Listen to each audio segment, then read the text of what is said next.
expertise in the regulating of petroleum activities has been sought by many governments around the world. Dr. Hunter has had experience reviewing the Northern Territory Petroleum Act. This is a very important topic to everyone in the room. So would you please welcome to Dr. Tina Hunter.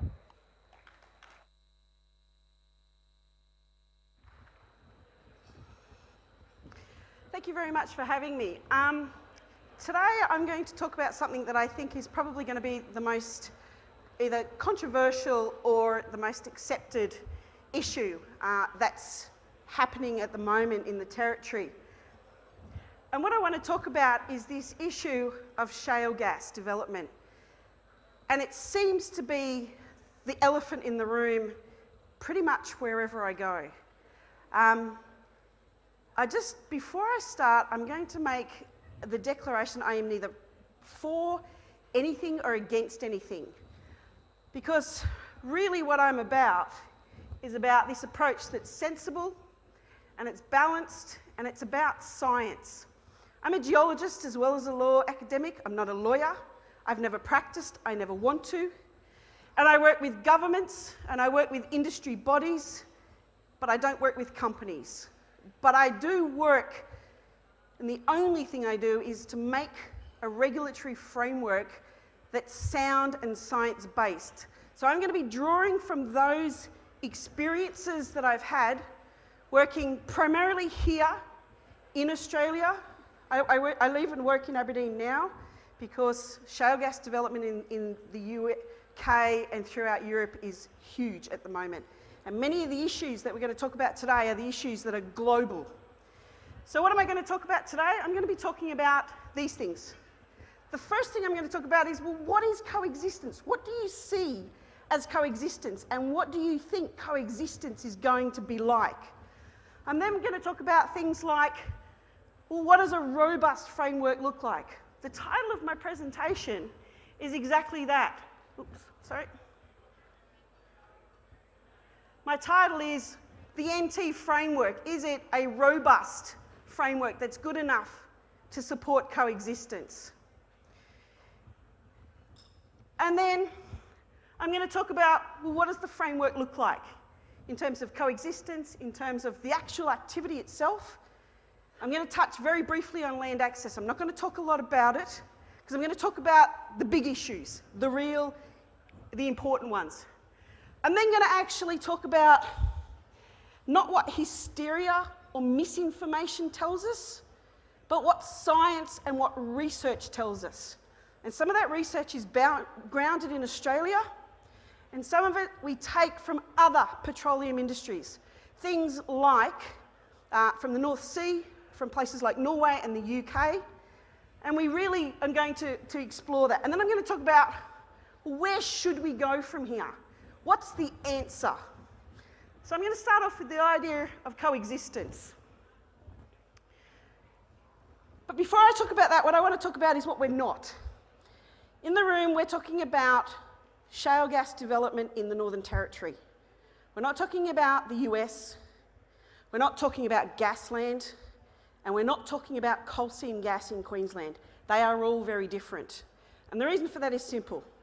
In the US, the development is either in places like Texas and the central areas, Oklahoma, that sort of thing, where there are a lot of issues with abandoned wells, with well completion not done to probably the best standards, and with what we call orphan wells.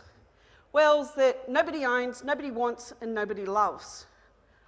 And that is one of the biggest issues in the USA, particularly in previous petroleum jurisdictions. That doesn't happen here. And for that, I think the Territory, Western Australia, those places that are going to embark on shale gas should be incredibly grateful that it hasn't happened before, because those legacy issues are some of the biggest issues. We're also not the Marcellus. Now, the Marcellus shale is that shale that's up near Pennsylvania and New York. It's where Gasland was filmed. We know that there's been scientific studies that said there's problems there, and there's problems with the shale and the geology. As I said, I'm a geologist, and I can understand why there's problems there. And that's why Canada has actually gone to this concept of basin-based regulation, or play-based regulation. So you regulate according to the geology, not according to some national or some provincial regulation. And what we are here in the Territory is completely different. Territory's got what I would think to be great geology. The older the geology, the better, because it's very stable, it's well compressed, it's got a whole range of features that make it more suitable to these activities. We've also got a legal regime in Australia that is quite different to the Territory, and I'm going to talk a lot more about this.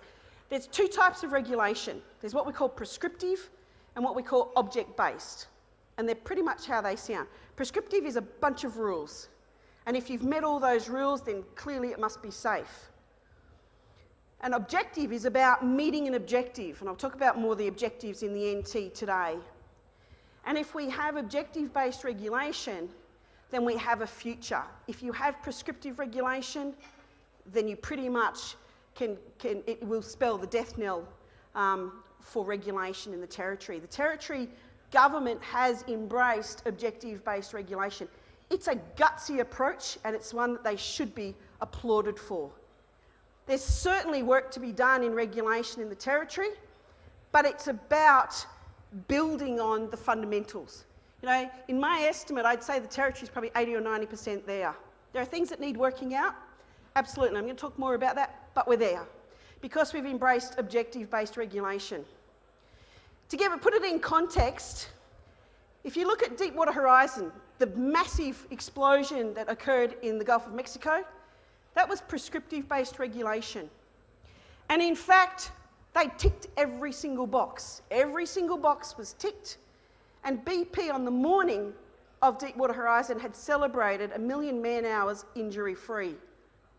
And then the Deepwater catastrophe occurred. And that was because a bunch of blokes from BP had ticked some boxes. And that's not how we're going to regulate here in the Territory, and that's how it should not be regulated. And let me make that clear. So, the first thing is about what is coexistence. Well, coexistence is something that we look at and we go, well, they're two completely divergent principles, and we're going to bring them together, and they're forced to come together. And that is really the thing that we're talking about here. Now, we've done this before. If you spoke to your forefathers as pastoralists and said to them 150 years ago, look, I think that traditional owners and pastoralists are going to work together and they're actually it's going to be a happy relationship, they would have laughed at you. But we've gotten to that point in the Territory. The question now is, can we do the same thing when we talk about shale gas? And the answer is, well, whether we think we can or not, you're going to have to. So the question then is, because there are laws that state that we can extract petroleum and minerals, and there are laws that state pastoral activities can go ahead. It's about getting the two to coexist together. And that's a journey. And as I said, we've been there before. So it's about old things and new things coming together. It's no different to diversification on what were pastoral companies, pastoral land. I went out yesterday to a farm, I can't remember, but they're growing grapes and pumpkins and these sorts of things. You know, that's diversification that's very new. It's very, human nature is such that when something's new, we find it threatening. But if we can base our knowledge and decision making in science and in risk and in best practice, then we should get somewhere. So why are these two industries in conflict? Well, the biggest issue is the fact that petroleum and pastoralism seem to be an oxymoron. It's a bit like military intelligence. You know, one of them doesn't seem to agree with the other.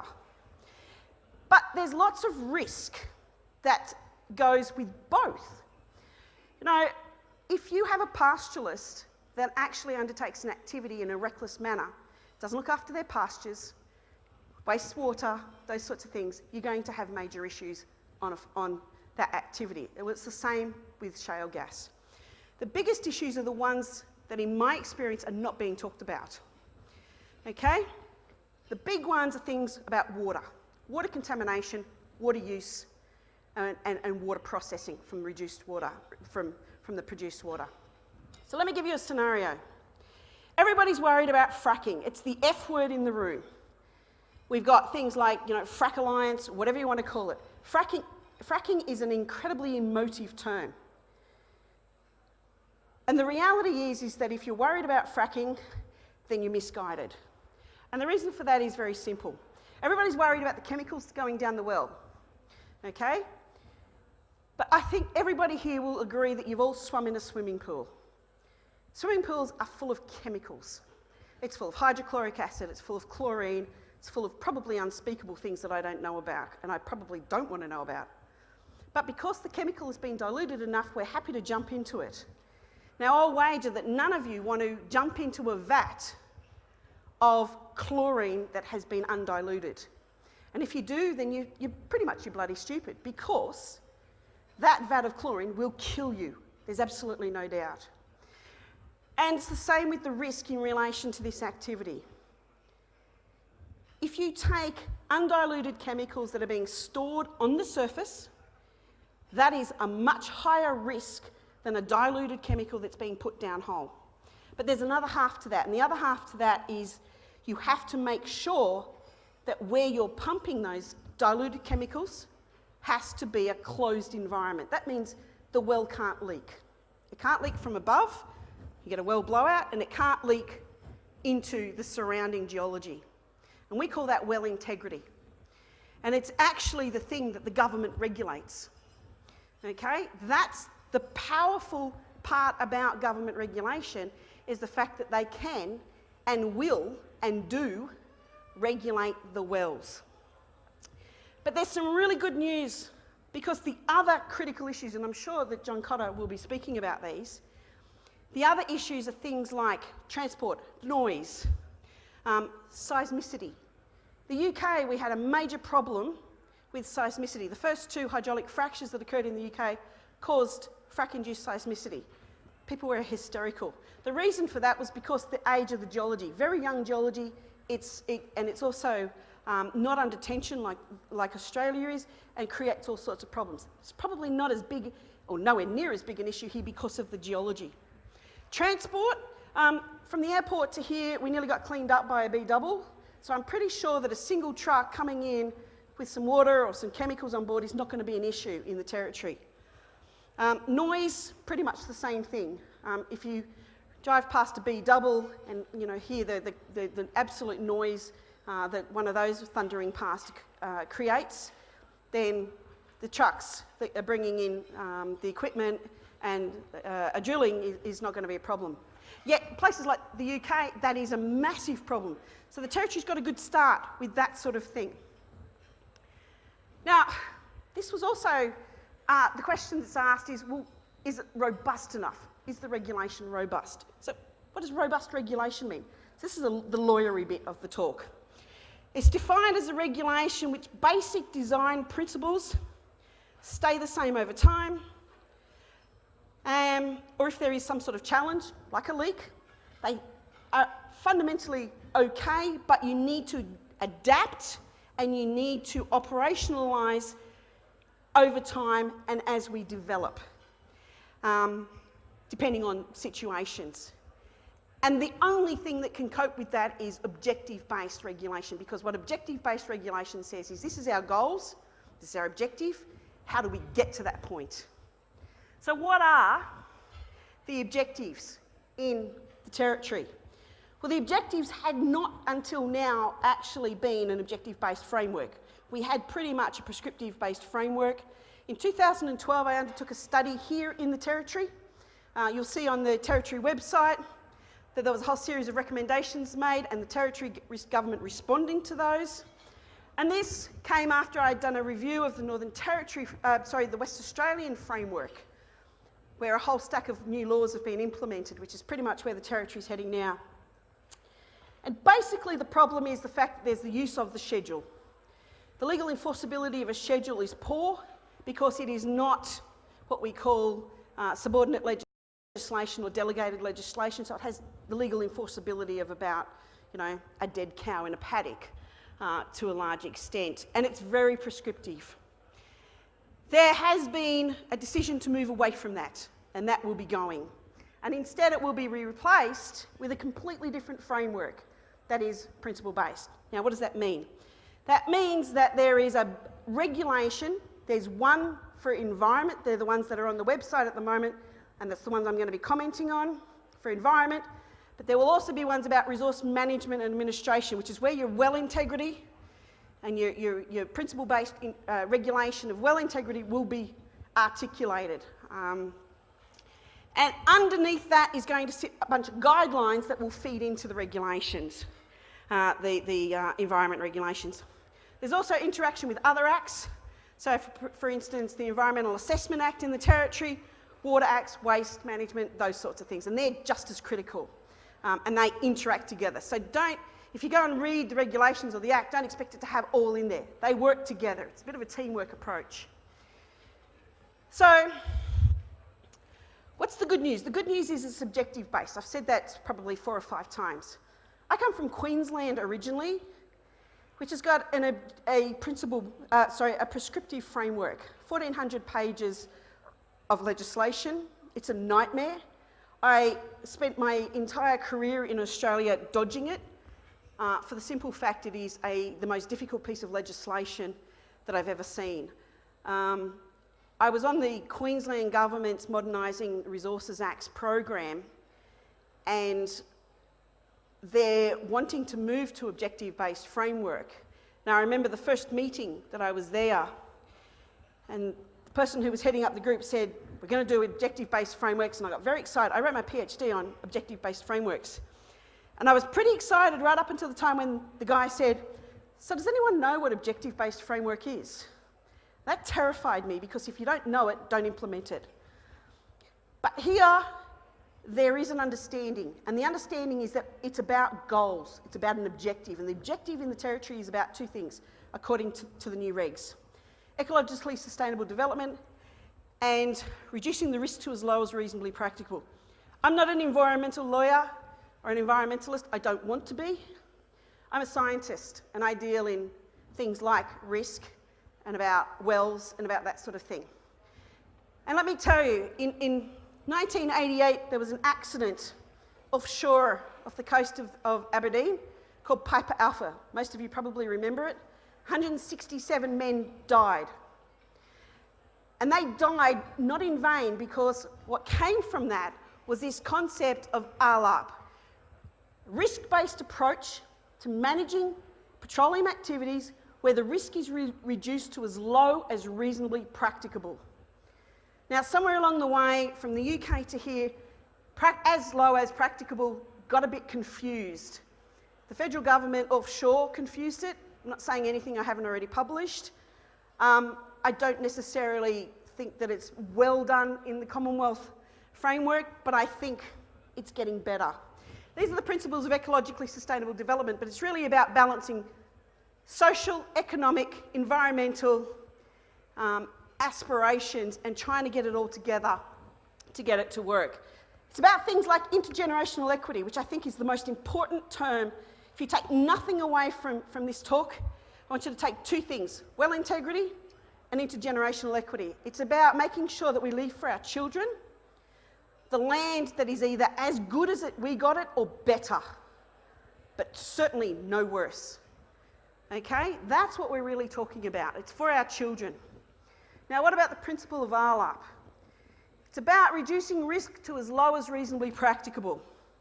It's used in the Commonwealth, in the offshore, post-Montara. Now, Montara is a difficult thing to talk about in the Territory, but I'm going to talk about it because Montara was about something called good oilfield practice. And if you can define good oilfield practice, then I applaud you, because I've spent 10 years trying to define it, and the answer is that you can't. It's defined in Section 5 of the Petroleum Act as all things that are good and reasonable for petroleum activities. What it really means is what a bunch of Texan cattlemen think when they're sitting on a Sunday afternoon at their country club sipping mint juleps. That's what it really means. And that doesn't have a place in petroleum regulation, in my view. But ALAP does, because ALAP is about science. It's about identifying a risk, mitigating a risk, and reducing the risk to as low as reasonably practicable. That's what it's about. It's about quantifiable risk assessment, QRA. So the next question is, of course, what is reasonably practicable? It's an elusive term. Well, actually, no, it's not. And this is the bit that Australia to date hasn't got. Reasonably practicable comes from a 1949 case. The definition, it's called Edwards and the National Coal Board. And it actually defines, you can see it up here, and it says, it's a narrower term than physically possible, or acceptable even. It implies that you've computed the risk. You balance the quantum of risk against the sacrifice involved. Money, time, trouble, any of those. And it's only when that sacrifice involved is of such a high level that it has negligible impact on the reduction of risk, then you've reached as low as reasonably practicable. It's not about whether you can afford it or not. It's about whether how much money you throw at it, it's not going to really make much difference to the risk. That's the point when you know you've done everything you need to do. And it's based out of Piper Alpha. Cullen inquiry in late 89-90 came to that, and it was implemented in the UK. Now, no jurisdiction is without the risk of something happening. But it seems to me that it's ironic that Australia's had Montara, the US has had Deepwater Horizon, and the UK and Norway, who use this system, have not, who use objective-based regulation. So maybe that tells us something. Having said that, I think that risk-based regulation is the best that we've got. But let's talk about the really important thing, the wells. For many of you, you're going to have a well on your property. We know that. So the question is, what's the important thing? In my mind, as a scientist and as a legal professional, as a legal analyst, as an academic, the wells are the critical issue. I do a lot of stuff in the Arctic, and I talk about exactly the same thing. If your well is not sealed, if your well is not constructed properly, and most importantly, if your well is not cemented properly, you will have leaking, and that is how you have contamination. Okay? That's what happened in Deepwater Horizon, and that's what happened in Montara. Montara wasn't cemented properly, Deepwater Horizon wasn't cemented properly. The environmental impacts flow from a failure to protect well and to have well integrity. Groundwater contamination is about wells leaking. When wells blow out, they cause problems on the surface. You have formation water flowing. So wells are fundamental to the issue. The other thing that's fundamental is about people and land, and people on the land and the industry. How do you get them together?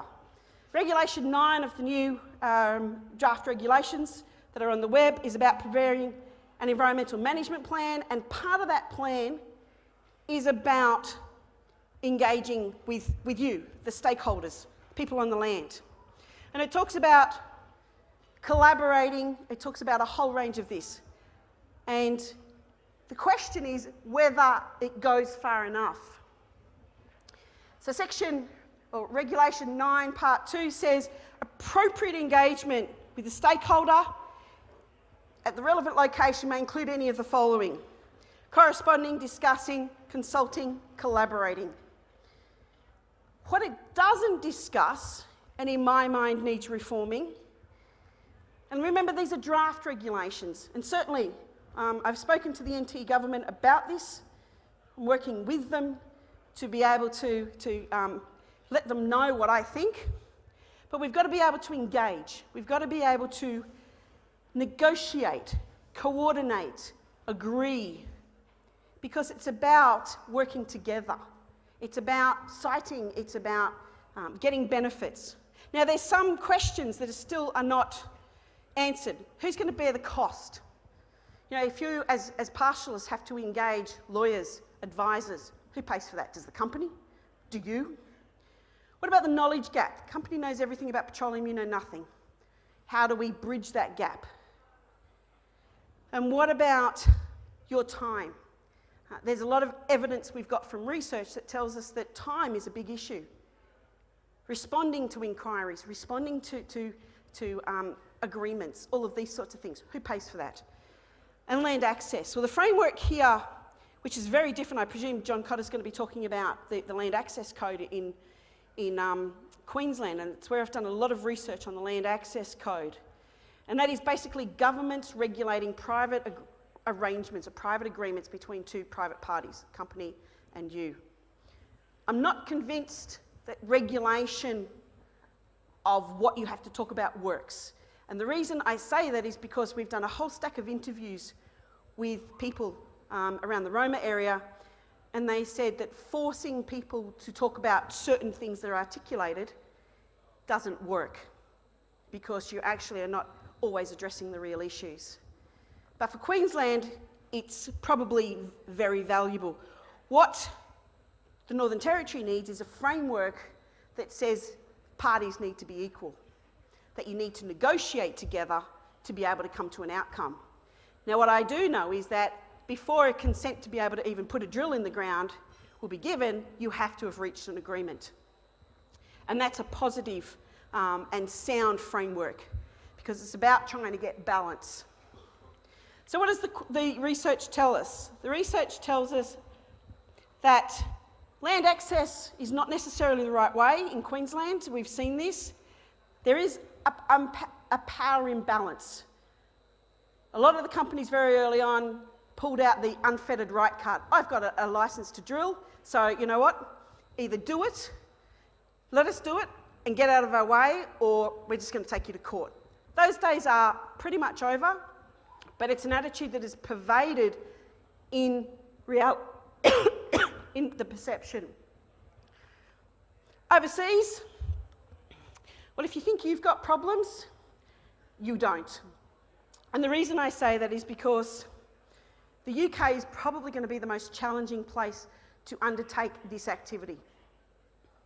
You know, here, I went out on a tour yesterday. I don't think I actually saw a house. And it took us 3 hours to find a toilet. I mean, the UK is, you know, there's people everywhere. There's like, you know, a bunch of people, 65 million people squashed into the area of, you know, from here to Catherine. You know, it's a massive problem. Country roads where you can't even get a car down, let alone a truck.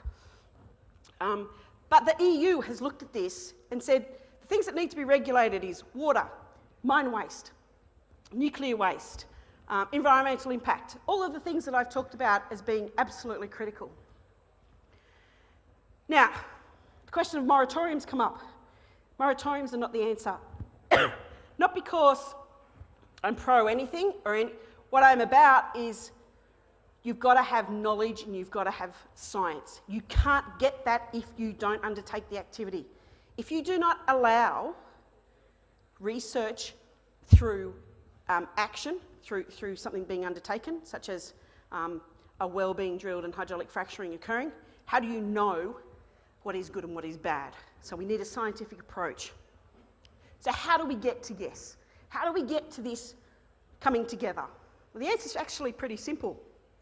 We accept that coexistence has to happen. We recognise that there are risks associated. Those risks are things like use of water, use of chemicals and storage of chemicals. It's about hydraulic fracturing, making sure your well is constructed in the appropriate manner. It's about using objective-based regulation, which is now, it's set, it's going to come here. It's about risk analysis. You do it for your business. You wouldn't make a poor investment. So that's got to be applied and is being applied. You manage and identify the real risks, not the perceived risks, not the risks that are being touted. Hydraulic fracturing is not your problem. There's lots of other risks out there, of which I've spoken about a few. So to sum up, let me give you half a dozen takeaways. The first thing is that the unthinkable can become the thinkable. In the same way that Indigenous land owners and pastoralists 150 years ago were at loggerheads, they're now coexisting quite peacefully. We've done it before. In my opinion, the Territory, as well as Western Australia, are in the best place, some of the best places in the world to actually do this. We need to identify the real risks. Fracking is not necessarily the real risk, and in fact, it's not the only risk. You need to use objective-based frameworks to regulate the risks, and that's being done. Water use and water disposal are at the heart of the issue. If you don't have well inspections, there is going to be a major problem. Australia is the only jurisdiction in the world, advanced petroleum jurisdiction, that does not have mandated well inspections or well certifications, and that has to change. And the last message is that stakeholder engagement is not enough. There needs to be negotiation and agreement. But the regulations that are out for comment are an exceptionally good start, and I think it's the best that it's going to be in terms of the fundamental basis of the framework, and we need to make sure that that framework is fit for purpose. Thank you very much.